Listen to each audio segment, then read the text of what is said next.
Selamat bertemu kembali di channel saya, Sihotang Ran Official. Di sini saya mau membahas mengenai hak pakai atas tanah bagian 15 ya. Yaitu mengenai pemberian hak pakai atas tanah selama dipergunakan kepada instansi pemerintah pusat, pemerintah daerah, dan pemerintah desa ya. Namun sebelumnya silakan subscribe, like, bunyikan lonceng, dan share video ini kepada orang lain untuk mendukung berkembangnya channel ini. Oke? Mengenai dasar hukum pembahasan tentang hak pakai atas tanah sudah cukup jelas saya paparkan ya di dalam video hak pakai atas tanah bagian 1. Sehingga dalam video ini untuk menyingkat waktu saya tidak akan mengulanginya lagi ya. Dan untuk itu saya persilahkan bagi yang ingin mengetahui dasar hukumnya supaya mengikuti video hak pakai atas tanah bagian 1 terdahulu ya. Ada 4 hal pokok yang akan dibahas mengenai pemberian hak pakai atas tanah selama dipergunakan ini kepada instansi pemerintah pusat, pemerintah daerah, dan pemerintah desa. Yaitu 1 mengenai pejabat yang berwenang memberikan, 2 mengenai syarat-syarat permohonan pemberian, 3 mengenai mekanisme ataupun tata cara pemberian, 4 mengenai jangka waktu penyelesaian pelayanan permohonan pemberian ya. Baiklah, sekarang kita bahas satu demi satu. Pertama, mengenai pejabat yang berwenang memberikannya. Pejabat yang berwenang memberikan hak pakai atas tanah selama dipergunakan kepada instansi pemerintah pusat, pemerintah daerah, dan pemerintah desa, baik itu hak pakai atas selama dipergunakan yang berada di atas tanah negara maupun hak pakai atas tanah selama dipergunakan yang berada di atas tanah hak pengelolaannya. Yang berwenang adalah hanya kepala kantor pertanahan kabupaten kota setempat saja.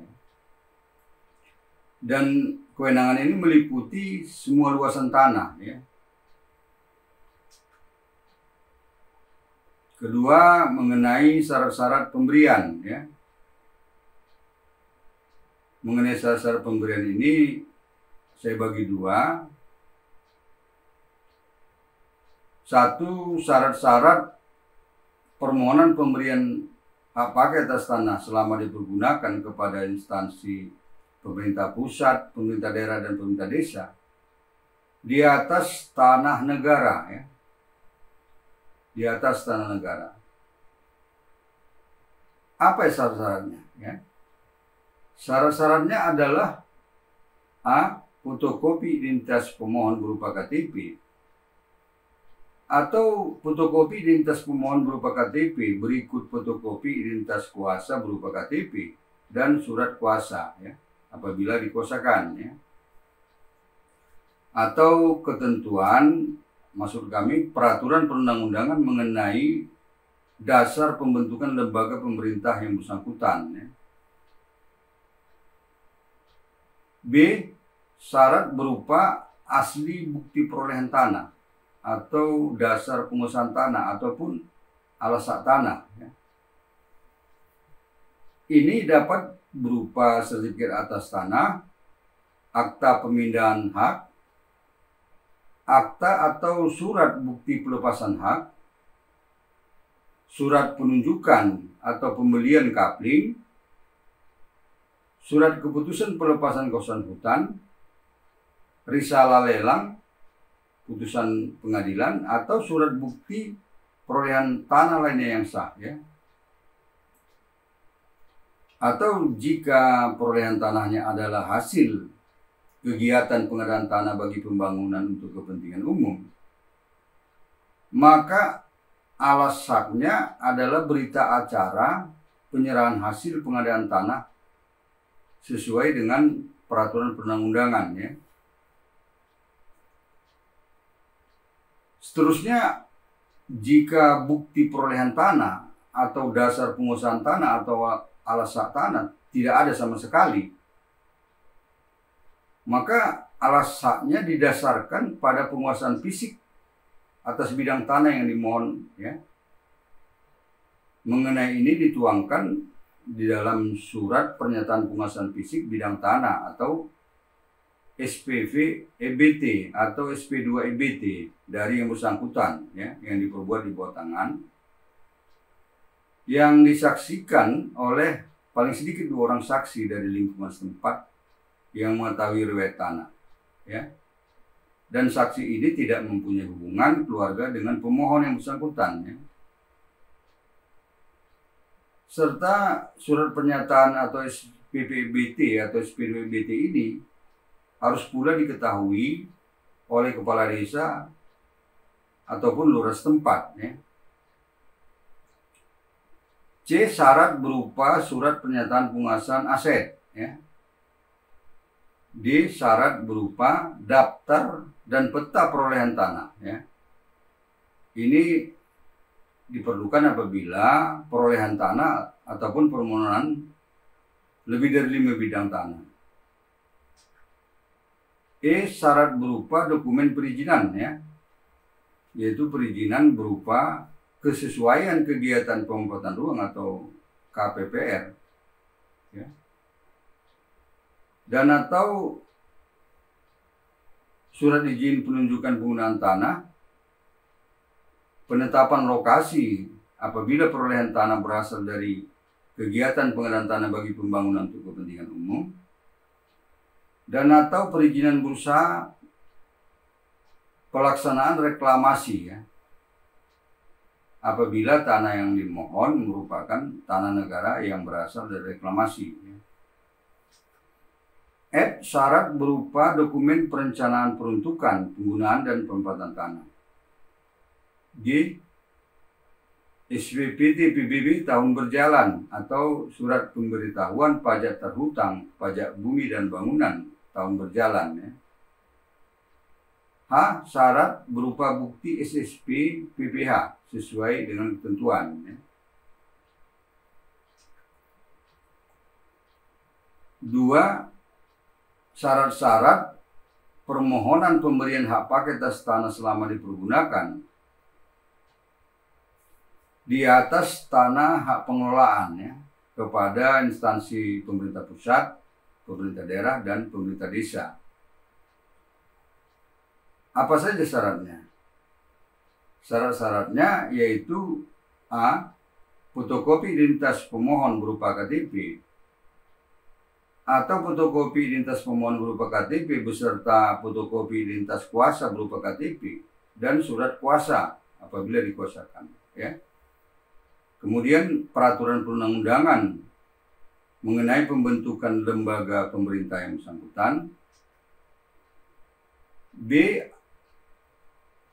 Syarat berupa surat persetujuan pemberian hak pakai atas tanah selama dipergunakan atas bagian tanah hak pengelolaan yang diberikan hak pakai dari pemegang hak pengelolaan yang bersangkutan, ya.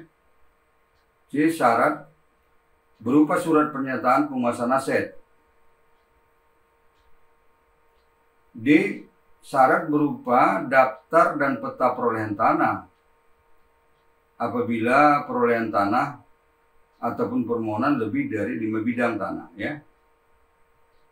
E. Syarat berupa SPPT PBB tahun berjalan, ya, atau surat pemberitahuan pajak terhutang, pajak bumi dan bangunan tahun berjalan, ya. F. Syarat berupa bukti SSP PPH sesuai ketentuan. Mengenai syarat-syarat ini, kalau dia berupa fotokopi, ya, harus dilegalisir oleh pejabat yang berwenang, ya, atau pejabat yang menerbitkan surat, ya, atau pejabat umum lainnya, yaitu berupa antara lain, ya, notaris PPAT, ya, atau dilegalisir oleh petugas loket pelayanan pertanahan yang terdapat pada setiap kantor pertanahan kabupaten kota. Ketiga, mengenai mekanisme ataupun tata cara pemberian hak pakai atas tanah selama dipergunakan kepada instansi pemerintah pusat, pemerintah daerah, dan pemerintah desa di atas tanah negara dan di atas tanah pengolahannya. Mekanisme di dua jenis asal tanah ini sama ya.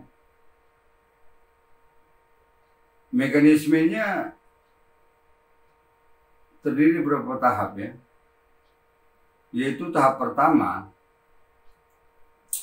satu pemohon dalam hal ini instansi pemerintah pusat, pemerintah daerah, dan pemerintah desa mengajukan permohonan pengukuran secara tertulis atas bidang tanah yang dimohonkan hak pakai selama dipergunakan ya, yang ditujukan kepada kepala kantor pertanahan kabupaten kota setempat atau kepada kepala kantor wilayah BPN provinsi atau kepada Menteri Agraria Tata Ruang, kepala BPN sesuai kewenangan masing-masing ya.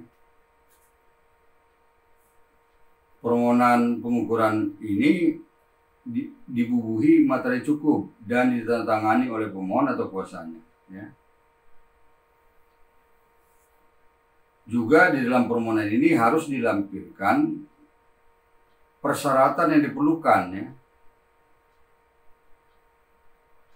di mana mengenai persyaratan ini sama dengan syarat permohonan hak yang sudah dijelaskan tadi ya, secara mutatis mutandis.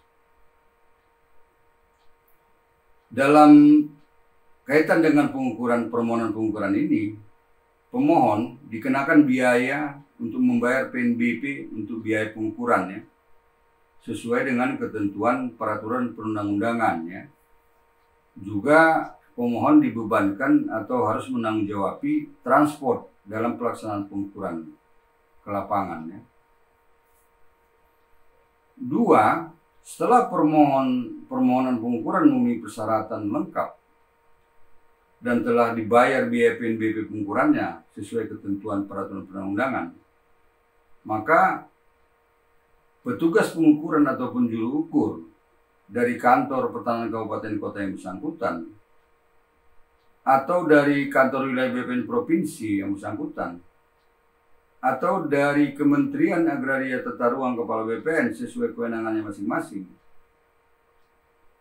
melakukan pengukuran atas bidang tanah yang dimohonkan pengukurannya ya. Kemudian hasil dari pengukuran ini dituangkan dalam dokumen berupa peta bidang tanah ya. Dan selanjutnya peta bidang tanah ini diserahkan pula kepada pemohon yang bersangkutan. Menyangkut pengukuran ini yang saya jelaskan tadi ada 3 pejabat ya. Ini berkaitan dengan kewenangan ya. Di mana kewenangan untuk melakukan pengukuran atas bidang tanah terdiri dari kewenangan kepala kantor pertanahan kabupaten kota adalah untuk mengukur yang luas tanahnya di bawah 10 hektar ya. Sedangkan kewenangan kepala kantor wilayah BPN provinsi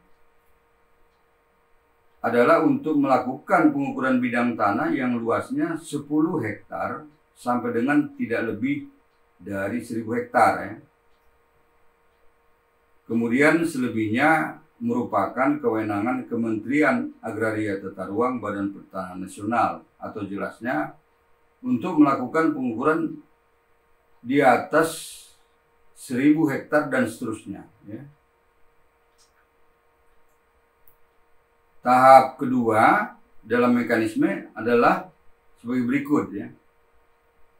1, pemohon dalam hal ini instansi pemerintah pusat, pemerintah daerah, dan pemerintah desa mengajukan permohonan hak pakai atas tanah selama dipergunakan secara tertulis kepada kepala kantor pertanahan kabupaten kota yang bersangkutan ya.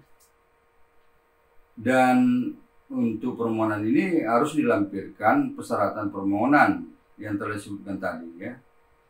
Ditambah dengan melampirkan peta bidang tanah hasil pengukuran pada tahap pertama yang sudah dijelaskan tadi.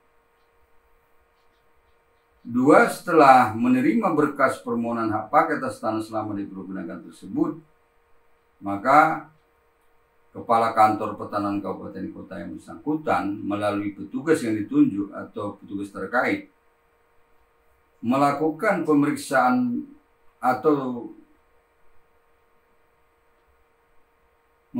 meneliti kelengkapan berkas permohonan hak pakai atas tanah dengan ketentuan apabila masih terdapat kekurangan persyaratan berkas permohonan, maka diberitahukan kepada pemohon untuk melengkapinya, ya. Dan apabila sudah lengkap dan memenuhi syarat, maka kepada pemohon diberikan tanda penerimaan dokumen persyaratannya, tanda penerimaan dokumen persyaratan, dan diberikan atau diterbitkan SPS atau surat perintah setor untuk biaya PNBP atau pendapatan negara bukan pajak dalam rangka pemeriksaan tanah oleh panitia A atau petugas konstatasi sesuai ketentuan peraturan perundang-undangan. Juga kepada pemohon dibebankan untuk menanggung-jawabi transport dalam panitia pemeriksa itu untuk melakukan pemeriksaan ke lapangan, ya.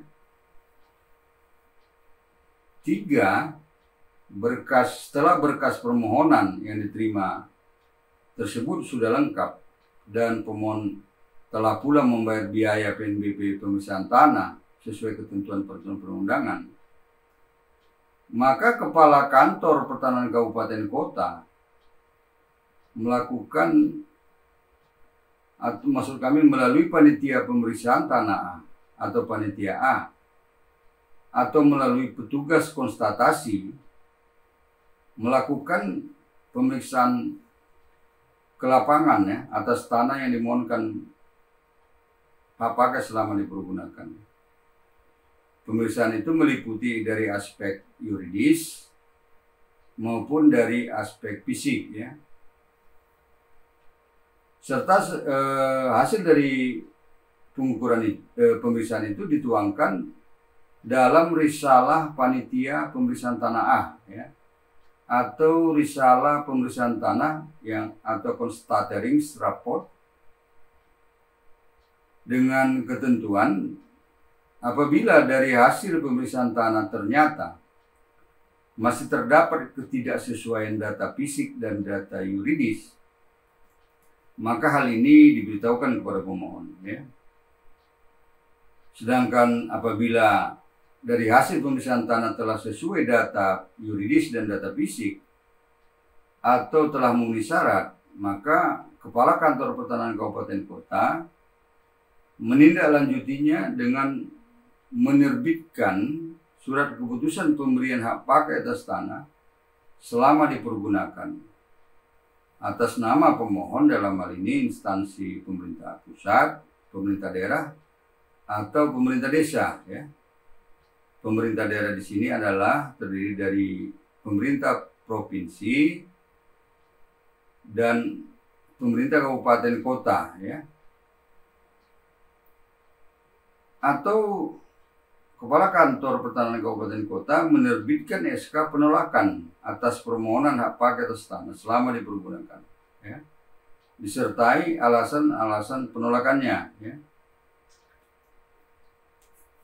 4, ya, setelah memperoleh surat keputusan pemberian hak pakai atas tanah selama dipergunakan ini, maka pemohon mengajukan permohonan pendaftaran hak secara tertulis ke Kantor Pertanahan Kabupaten Kota yang bersangkutan dengan cara mengisi formulir permohonan yang tersedia di Kantor Pertanahan Kabupaten Kota yang bersangkutan,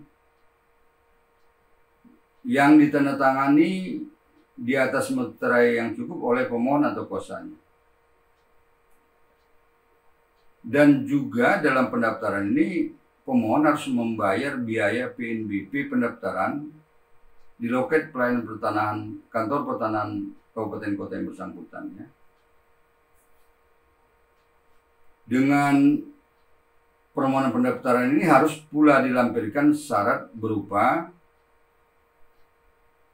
surat keputusan Kepala Kantor Pertanahan Kabupaten Kota tentang pemberian hak pakai atas tanah selama dipergunakan atas nama pemohon, yaitu atas nama instansi pemerintah pusat, pemerintah daerah, atau pemerintah desa. Kemudian surat kuasa apabila dikuasakan. Serta persyaratan lainnya sesuai ataupun jika ada disebutkan dalam surat keputusan pemberian hak pakai atas tanah yang bersangkutan. 5.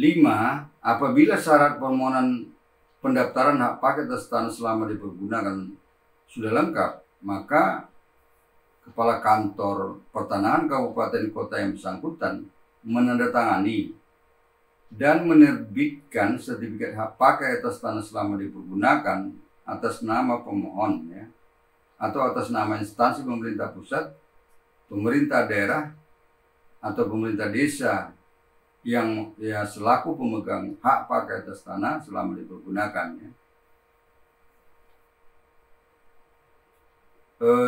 Dalam kaitan pendaftaran ini perlu saya jelaskan bahwa pada kantor pertanahan kabupaten kota di seluruh Indonesia dimanapun yang telah ditunjuk ataupun ditetapkan Menteri Agraria Tata Ruang Kepala BPN sebagai kantor pertanahan kabupaten kota yang melaksanakan pendaftaran tanah secara elektronik, maka pendaftarannya dilakukan secara elektronik, di mana sertifikat hak pakai atas tanahnya juga merupakan sertifikat elektronik atau sertifikat hak pakai L.